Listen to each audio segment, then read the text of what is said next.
카이사르는 이제 집정관 후보에 나간 정도의 40살쯤 먹었을 때입니다. 그리고 폼페이우스가 동방 원정에 돌아오면서 병사들을 다 해산하고 로마에 들어왔을 때 그 시점입니다. 그 시점에 카이사르는 크라수스와 폼페이우스를 불러가지고 밀약을 합니다. 몰래 합니다.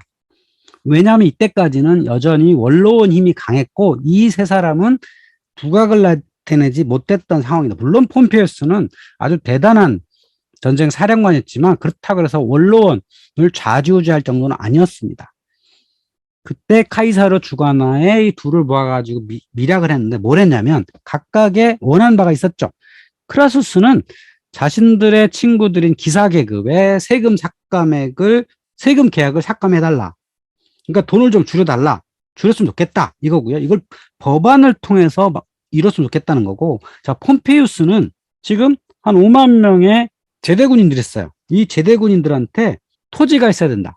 그리고 내가 동방에서 여러 조약을 취했는데 그 조약을 원로원에서 승인했으면 좋겠다. 그리고 민회에서 이걸 승인했으면 좋겠다라고 하는 게 원했던 거고, 카이사르는 지금 속주와 군대 지휘권, 그러니까 속주에 나가야 군대 지휘권 얻을 수 있거든요. 그럼 뭐가 돼야 돼요? 집정관이 돼야 되는 거죠. 근데 집정관에 입후보했을 때 뽑아줘야 될 거 아니에요. 뽑혀야 될 겁니다. 아니에요. 그래서 이걸 원했던 거죠. 집정관이 되려면 민회에서 뽑혀야 되는데 민회를 누가 좌지우지할 수 있느냐? 바로 폼페이우스였던 거죠.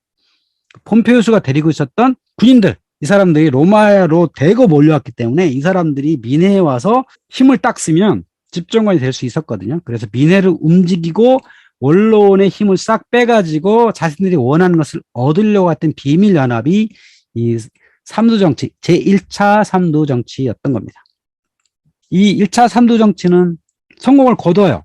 각자 원하는 거 거두었고, 카이사르는 집정관에 올라서 1년 동안 그 행정 업무를 수행한 다음에 집정관이 끝나자마자 속주의 총독에 임명이 되는데, 갈리아 키살피나하고 갈리아 나르보네세스, 갈리아 키살피나는 지금 북부 이탈리아 롬바르드 지역이고 갈리아 나르보네세스는 남프랑스 지역이죠. 여기까지가 로마의 어떤 속주였습니다. 거기에 임명이 되고 거기에 이제 부임을 하게 되죠. 그래서 부임을 하러 갈 때 아마도 카이사르는 뭔가 더 큰 꿈이 있었던 것 같아요. 이 속주의 경계를 벗어나서 저 위에 이 갈리아, 고을 지방을 평정을 하리라, 이런 욕심이 있었던 거죠. 마침 스위스 지역에 살던 헬베티아족이 이동을 합니다. 자신들이 살기 좋은 땅으로 전 부족을 이끌고 이동을 하는데, 그렇게 되면 이 로마의 어떤 속지를 지나갈 수밖에 없거든요. 그러니까 이거를 못하게 로마가 막습니다. 이러면서부터 전쟁이 시작되죠. 이 갈리아 원정을 카이사르답게 진행됩니다. 자, 카이사르답게라는 게 뭐냐면, 카이사르는 기본적으로 전투력이 있어요. 그 전투력을 가지려면 뭐가 있어야 되죠? 병사들이 잘 훈련이 돼야 되고요. 지휘관이 치밀한 작전을 세워야 되는데, 카이사르의 가장 중요한 특기가 뭐였냐면 적의 예상을 뛰어넘는 빠른 속도입니다. 엄청나게 빨리 이동을 합니다. 그래서 적이 대비하기 전에 벌써 와 있는, 이게 카이사르다운 거죠. 기원전 58년부터 갈리아를 정벌하기 시작해서 기원전 56년에는 서부 지방으로 가고 54년에는 브리턴 쪽으로 가기도 하고요. 55년에는 라인강을 건너서 게르만족을 공격하기도 합니다. 이러면서 그 지역을 돌아다니면서 여러 부족들을 평정을 하죠. 로마 군대 밑으로 들어가겠다라고 하면 봐주고, 저항을 하면 공격해서 부수고, 가장 많이 저항했던 부족 같은 경우에는 거기를 포위해서 거기 있던 사람들을 전부 노예로 파는 이런 일들까지 거행을 하죠. 참고로 로마군의 행군 속도라는 거를 시오노 나나미가 이렇게 정리를 했더라고요. 행군 속도에 세 가지가 있는데요. 첫 번째는 평상시 행군. 이거는 5시간에 25km 정도 이동하는 것. 25km 정도 원래 걸어가면 되는 거거든요, 하루에. 그다음에 두 번째는 좀 더 빨리 가야 돼요. 그래서 강행군. 이거는 7시간에 30 내지 35km를 가는 것. 자, 세 번째는 최강행군이라고 해서 밤낮을 가리지 않고 최대 거리를 행군한다. 그러니까 상황이 뭐냐에 따라서 이렇게 규정을 해가지고 병사들의 명령을 한 거죠.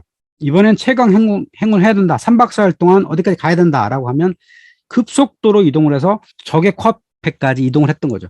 문제는 이게 각자 40kg의 짐을 지고 행군했다는 거예요. 이게 중요한 거죠. 그러니까 로마군은 이만큼 무거운 짐을 지고도 행군을 하는데 최적화된 그런 사람들이었고, 이거를 운영할 수 있는 지휘관의 능력을 또 가지고 있었다라는 겁니다. 카이사르는 로마군을 공병대로 잘 활용했습니다. 그러니까 로마군은 원래 공병대로 유명하거든요. 그 유명하게 된 가장 큰 원인이 카이사르 때부터예요. 공병대 뭐냐? 진영을 세울 때부터 적이 쳐들어오지 못하도록 진영 세우고요. 카이사르가 라인강을 건널 때 세웠다고 하는 다리 모형이 있어요. 거의 하루 만에 이 다리를, 목재다리를 세워가지고 건너갔던 거죠. 그리고 또 공성기 이런 것들을 직접 제작을 해가지고 갈리아 부족들을 정벌을 하기도 하고요. 또 카이사르가 또 뭘 잘하냐면 정치 책략을 잘합니다.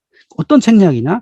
자기가 갈리아를 원정을 하면서 있었던 여러 사건들을 편지로 써가지고 로마 본국으로 계속 보냈습니다. 자, 본국으로 보내면 어떤 일이 있냐? 당신은 다 문맹이잖아요. 그럼 누군가 읽어줍니다.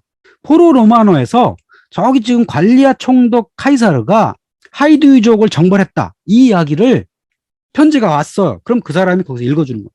그러면 여기 민해에 있는 사람들이 어떻겠어요? 엄청나죠? 막 엄청난 환호를 할거 아닙니까? 로마군이 저렇게 이기고 있다.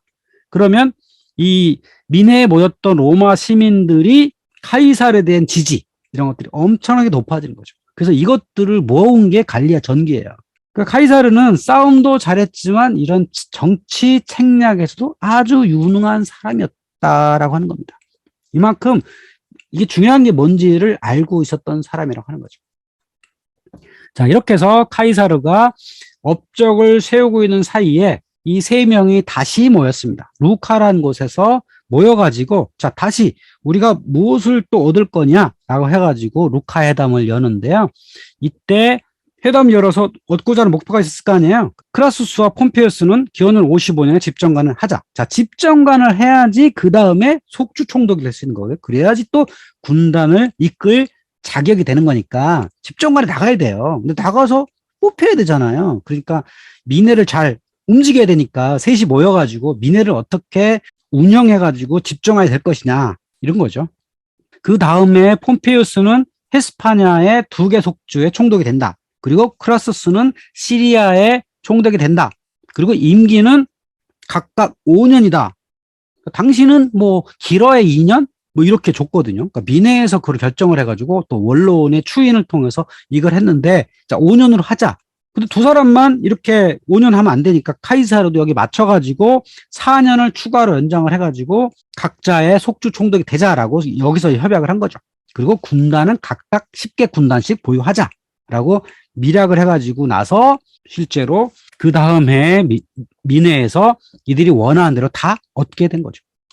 이렇게 해가지고 크라수스는 돈으로, 폼페이우스는 민회의 영향력, 카이사르는 인기. 자, 갈리아 정벌을 통해서 얻어낸 인기를 가지고 민회를 움직여서 언론이 끼어드는 틈을 딱 밀어낸 다음에 각각 다 권력을 확보한 것. 이게 이제 루카 회담이라고 할 수 있죠. 카이사르가 갈리아 정벌을 한창 하고 있었던 시기에 크라수스는 돈이 많아요. 나이 60이 됐는데요. 돈 많은 거 갖고는 안 되겠다. 나도 뭔가 군사적 업적이 필요하다. 왜냐면 이 사람 군사적 업적이라는 게 노예 전쟁에서 그 스파르타쿠스를 이겼던 그런 거밖에 없는 거예요. 그러니까 아니 노예랑 싸운 게 무슨 군사 업적이에요. 그렇죠? 내세울 게 없는 거야. 나도 뭔가 내세울 필요하다. 그래서 시리아 속주를 자기가 원했고 그 시리아의 총독으로 가서 군단을 보유하게 된 거죠. 그러고 나서 그 시리아 총독으로 잘 있으면 되는데 그 갖고도 업적이 안 되잖아요. 그러니까 당연히 그 옆에 있는 이 파르티아를 건드려가지고 거기를 공격해가지고 여기를 이김으로써 성과를 거두려고 합니다. 그때 일어났던 사건이 카레 또는 카르헤 전투입니다. 여기서 크라수스가 철저하게 패배를 하는데요. 자, 로마군이 훨씬 더 숫자도 많고요. 더 강력했습니다. 겉으로 보기에는 그렇습니다. 자, 크라수스와 그 아들 푸블리우스 리키니우스가 지휘관이었고요. 로마 군단병은 35,000명이었고 기병이 4,000이고 보급용 낙타가 1,000이었다. 근데 파르티아군은 당시에 큰 군대를 내보내지 않았어요. 보병도 없고 군기병 9,000명하고 중기병 1,000명을 내보냈는데 이 수레나스라고 하는 장수가 어떻게 하면 로마를 이길 것인가에 대한 공부를 많이 한 것 같습니다. 그래가지고 이 군기병한테 필요한 화살을 엄청나게 많이 준비를 합니다. 낙타 부대에다가 많은 화살을 준비했습니다. 그러니까 그 전까지 이 군기병이라는 게 역할이 크지 않았어요. 왜냐하면 군기병이 갖고 있는 화살을 한번 딱 쏘면 그게 다 떨어지면 끝났던 거거든요. 그러니까 로마군은 저 군기병들이 화살 한번 쏠 때 이제 방패를 딱 들고 일정 시간만 버티면 군기병이 다 쏘잖아요. 그럼 군기병이 필요 없어요. 그 다음에 이제 그 강력한 이 로마 중부장 보병들이 가서 이기면 된다. 이런 전략으로 나갔었던 거죠. 기존 방식대로 로마군은 싸움은 이긴다라고 생각했던 거고, 이 파르티아의 수레나스는 저 로마의 중무장 보병들은 멀리서 화살만 쏘아대면 충분히 이길 수 있다라고 하는 나름대로 전략을 가지고 있었던 거죠. 그래서 여기 그림처럼 카레 전투에서는 크라수스가 큰 대형을 유지하고 있을 때에 이 수레나스의 군기병들이 에워쌉니다. 그래서 가까이에 가서 칼싸움 하지 않아요.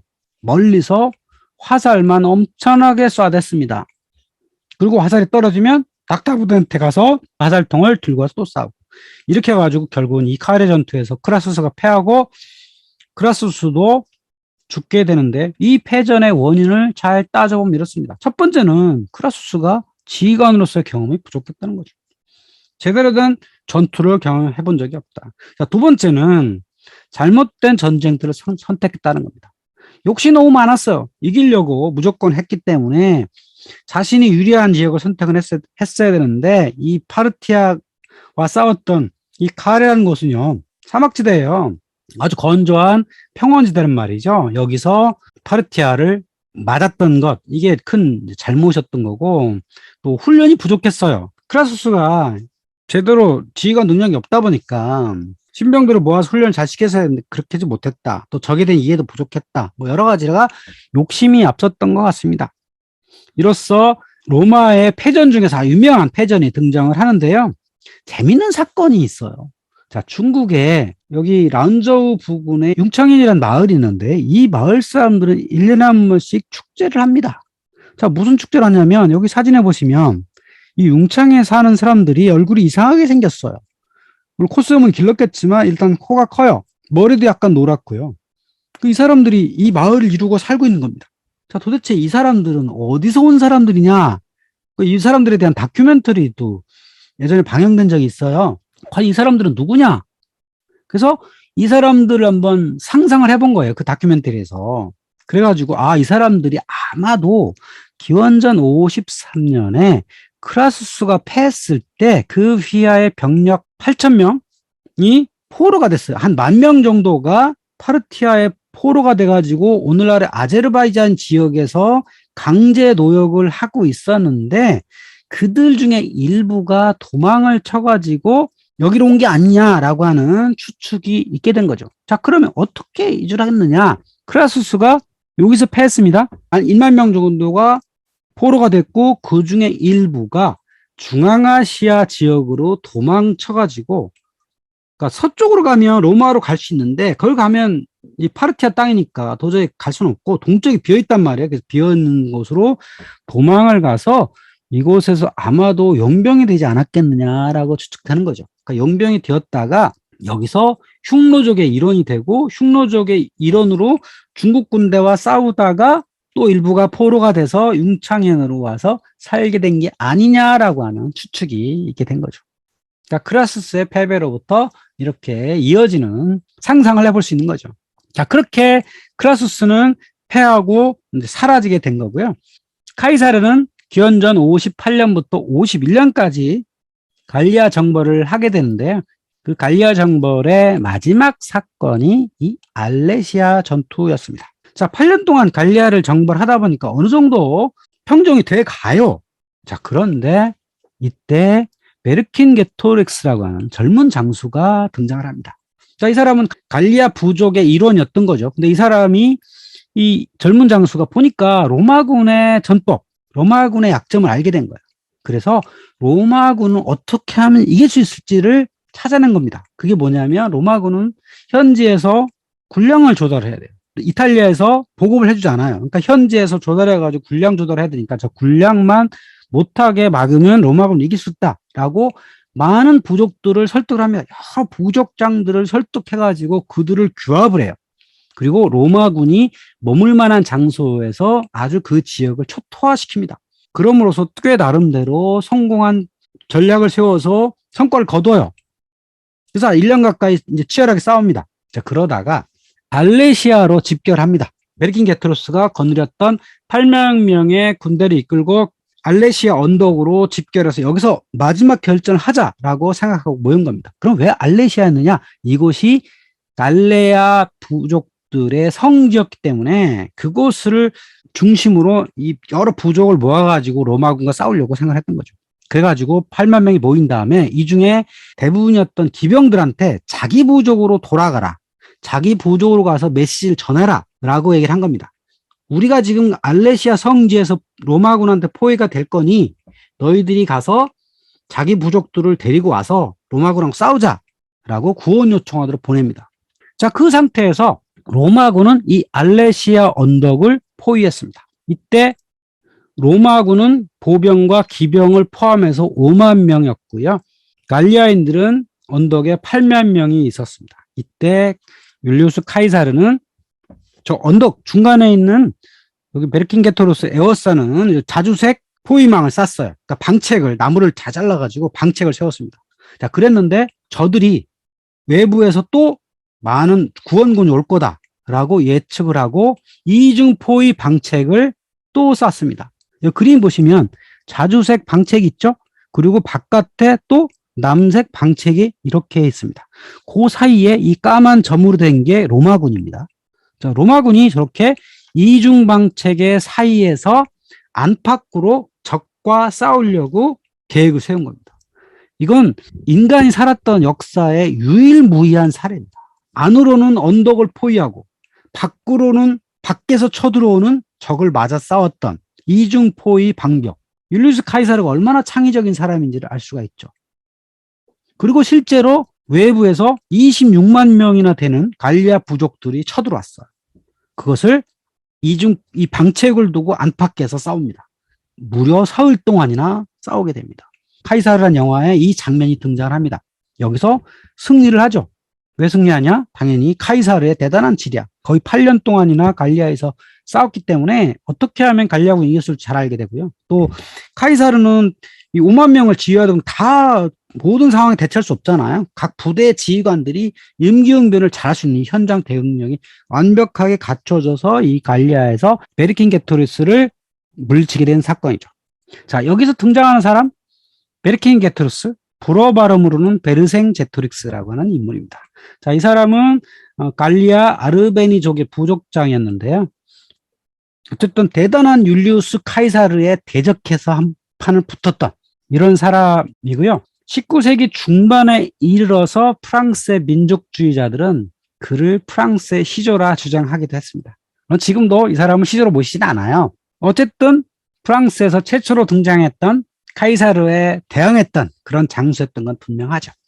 자, 여기서 카이사르는 베르킨게토루스를 잡아가지고 로마로 갑니다. 이때 베르킨게토루스가 내었었던 조건이냐면 자신을 제외하고 나머지의 부족장이나 병사들은 모두 살려달라.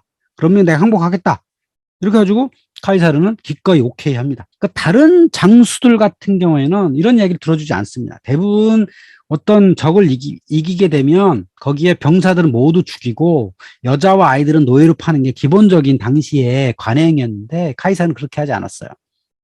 여기 대장이었던 베르킨게토루스만 사로잡고 나머지는 다 풀어줬습니다.